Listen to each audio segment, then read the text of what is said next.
Late last month, President Trump expanded his travel ban to 6 more countries effective later this week. The new countries include Kyrgyzstan, Myanmar, and 4 African nations. One of those is the continent's largest economy and its most populous country, Nigeria. Officials justify the ban on the basis of national security concerns. As the Washington Post reported, they say that each country has gaps in its security protocols surrounding travel that expose the United States to terror threats. But that argument doesn't really make sense. As the Cato Institute found, no one born in Nigeria, Myanmar, Tanzania, or Eritrea, 4 of the countries, have been responsible for a single terror-related death on American soil between 1975 and 2017. And if the administration were really worried about lax security, it would ban all visas from these countries. But it's only targeting permanent immigrant visas, leaving temporary visas from those countries untouched, which suggests that something else is going on here. Last year, when Trump unveiled a new immigration plan, White House aides told the Washington Post that Trump wanted high-skilled, well-educated, English-speaking immigrants who could assimilate easily and give back to the country.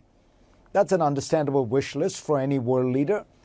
But if that's what Trump wants, he should know that Nigerian immigrants, who make up the largest group of sub-Saharan African immigrants in the United States as of 2017, check all those boxes.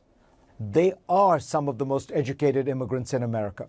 According to the Migration Policy Institute, 59% of Nigerian immigrants aged 25 or older in the U.S. hold at least a bachelor's degree.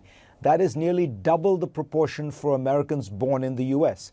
It is also more than the proportion for immigrants from South Korea, China, Britain, and Germany. And Nigerian immigrants tend to work high-skilled jobs. 54% of them are in largely white-collar positions in management, business, science, and the arts, compared to just 39% of people born in the U.S.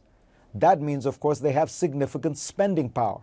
According to a new report by the New American Economy Research Fund, in 2018, Nigerian immigrants in the United States made more than $14 billion and paid more than $4 billion in taxes.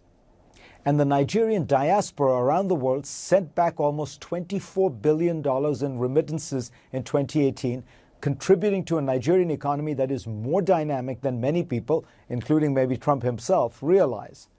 Nigeria was once thought to be just an oil economy, but today services account for more than 50% of its GDP. Technology is now 10%, according to the Center for Global Development.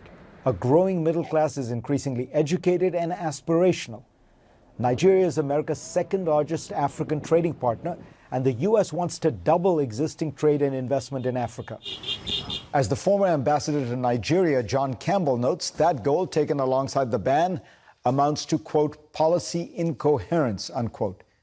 In terms of politics, however, it has an obvious dark logic.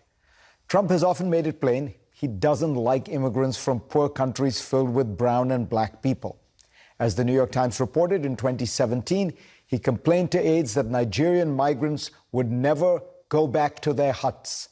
The next year, the Washington Post first reported that in a meeting with lawmakers, he said he wanted more immigrants from Norway and fewer from Haiti and African nations, or as he famously dubbed them, shithole countries. Throughout the 2016 campaign, Trump described Mexicans as criminals and Muslims as terrorists. The Nigeria travel ban reminds us, I suppose, that Donald John Trump is back on the campaign trail.